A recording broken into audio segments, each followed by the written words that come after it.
Hello friends, my name is Ayush Lahiri and welcome back to my channel Medical Aid with Ayush.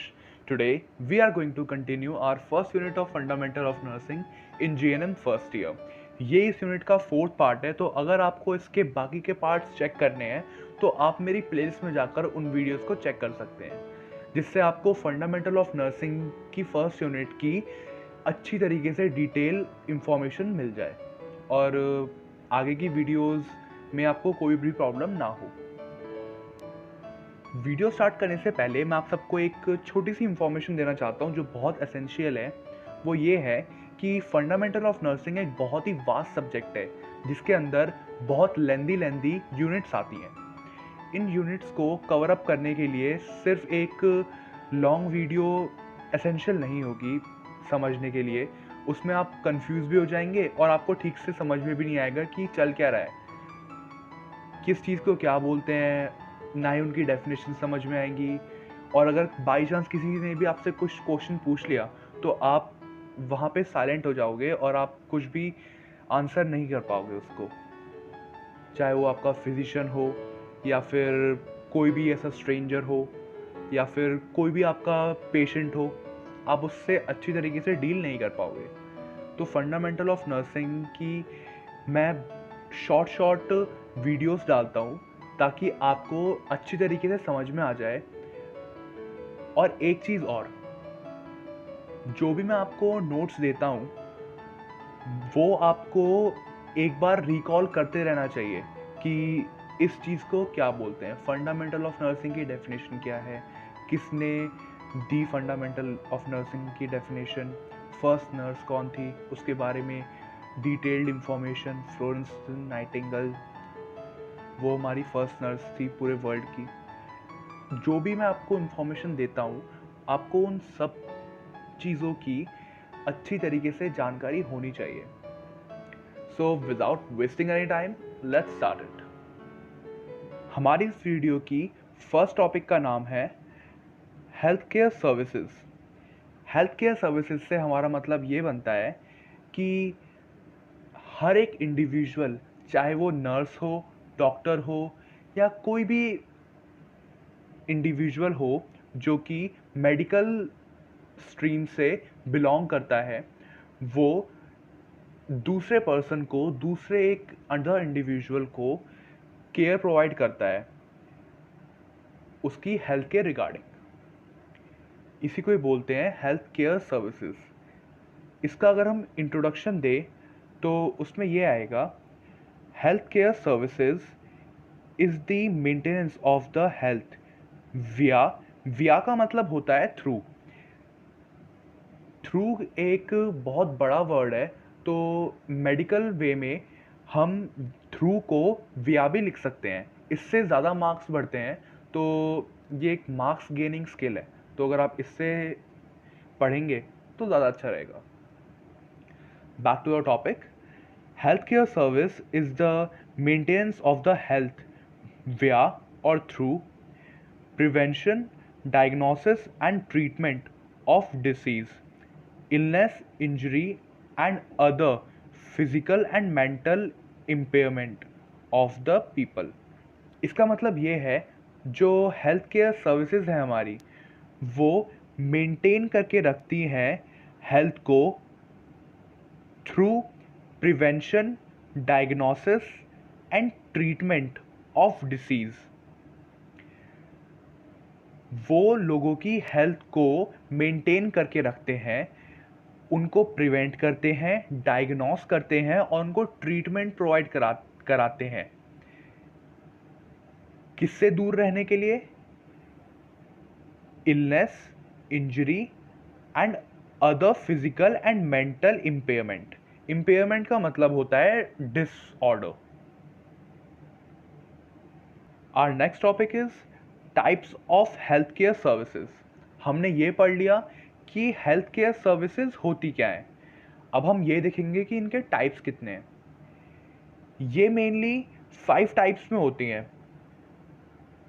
Health promotion, second illness prevention, third diagnosis, fourth treatment, fifth rehabilitation. Health promotion से हमारा मतलब ये है कि जो भी individual को हम केयर प्रोवाइड करते हैं, हमारा ये एक पहला काम होता है कि हम उसकी हेल्थ को प्रमोट करें, उसकी हेल्थ अच्छे से अच्छे लेवल पर लाएं और उसको जल्दी से जल्दी डिस्चार्ज करने की कोशिश करें हॉस्पिटल के अंदर से। Next, illness prevention. जैसे कि अभी मैंने आपको बताया, हॉस्पिटल से जल्द उसको डिस्चार्ज करने की ट्राई करें। अगर हम उसकी हेल्थ को ठीक कर देंगे तो वो जल्द से जल्द ठीक हो जाएगा और उसके अंदर जो भी इलनेस होगी, जो भी उसके अंदर बीमारी होगी, डिसीज़ होगी, वो दूर हो जाएगी, यानी वो प्रिवेंट हो जाएगी, प्रिवेंशन। Next, diagnosis. हमने हेल्थ प्रमोट कर दी, इलनेस को प्रिवेंट कर दिया, यानी हेल्थ को हमने अच्छा कर दिया, जो भी बीमारी थी उसको दूर भगा दिया। अब हम बीमारी देखते हैं, बीमारी है क्या। डायग्नोसिस का मतलब होता है किसी भी चीज़ को डायग्नोस करना, यानी विश्लेषण करना किसी भी चीज़ का। डायग्नोसिस से हम ये पता लगा सकते हैं कि सामने जो भी हमारे इंडिविजुअल है उसको क्या बीमारी है और उसके हिसाब से हम उसको केयर प्रोवाइड कर सकते हैं according to their disease. Next, treatment. तो हमको पता चल गया कि उसको ठीक कैसे करना है, उसकी इलनेस भी पता चल गई, डायग्नोसिस भी पता चल गया कि उसके अंदर क्या डिसीज़ है।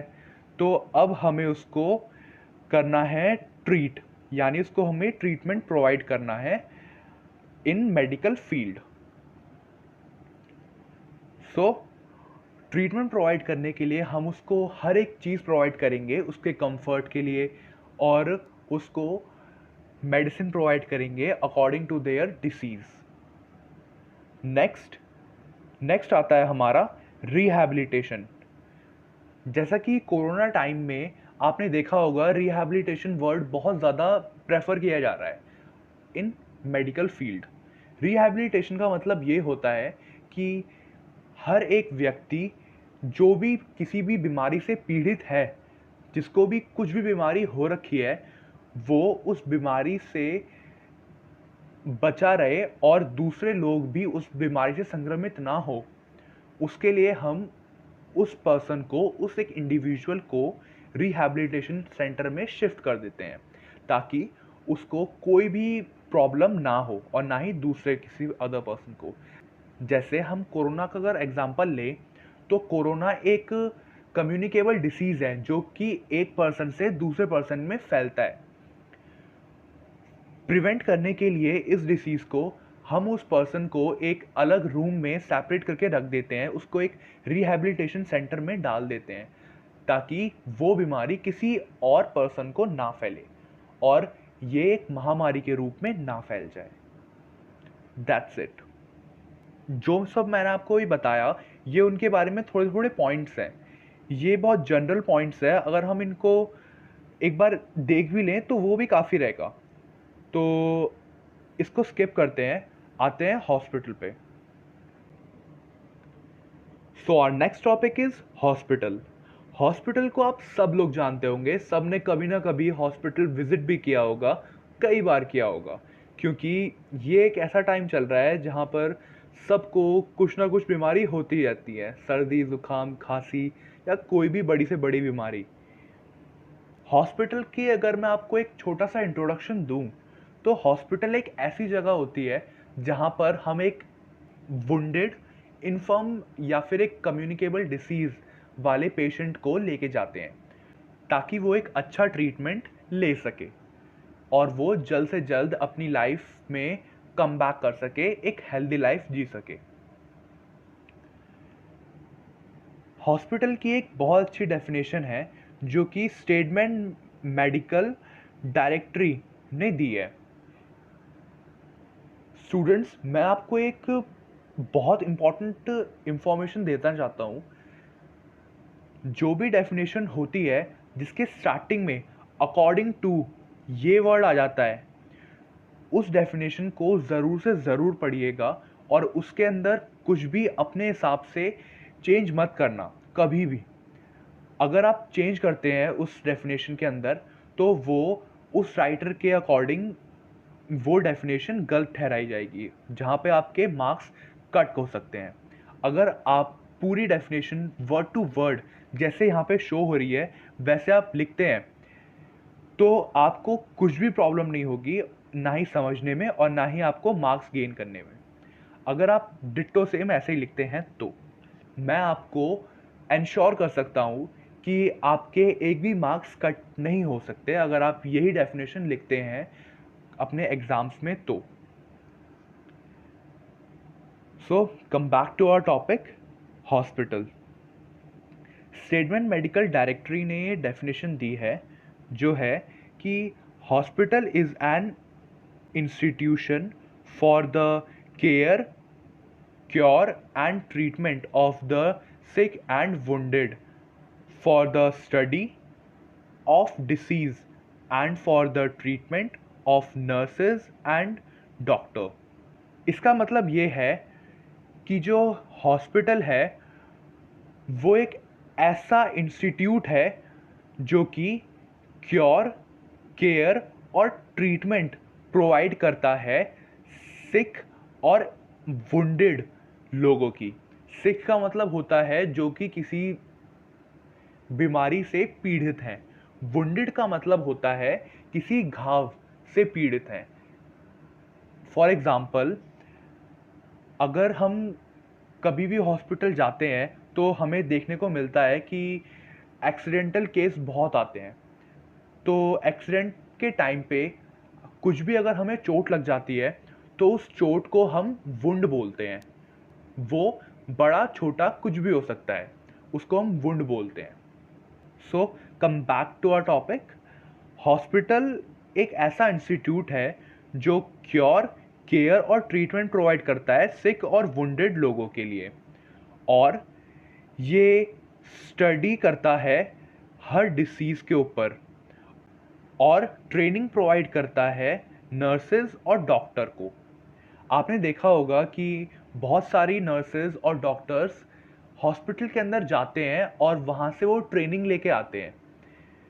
ये ट्रेनिंग आपकी सेशन स्टार्ट होने के टाइम पे भी होगी, फर्स्ट, सेकंड, थर्ड, फोर्थ, जिस भी ईयर में आप हो उस ईयर में भी आपको ये ट्रेनिंग मिलेंगी, जिसमें आप हॉस्पिटल के अंदर जाएंगे, विजिट करेंगे और अपने पेशेंट्स को केयर प्रोवाइड करेंगे। So that's all students. ये मेरी इंस्टा आईडी है, तो अगर आपको कुछ भी प्रॉब्लम होती है या फिर आपको कुछ भी चीज़ सीखनी है पर्सनली, तो आप इस आईडी पे जाकर मुझसे डायरेक्टली बात कर सकते हैं और कुछ भी अपनी क्वेरी पूछ सकते हैं या फिर जनरली बात कर सकते हैं। So thanks for watching this video. I hope you can easily understand।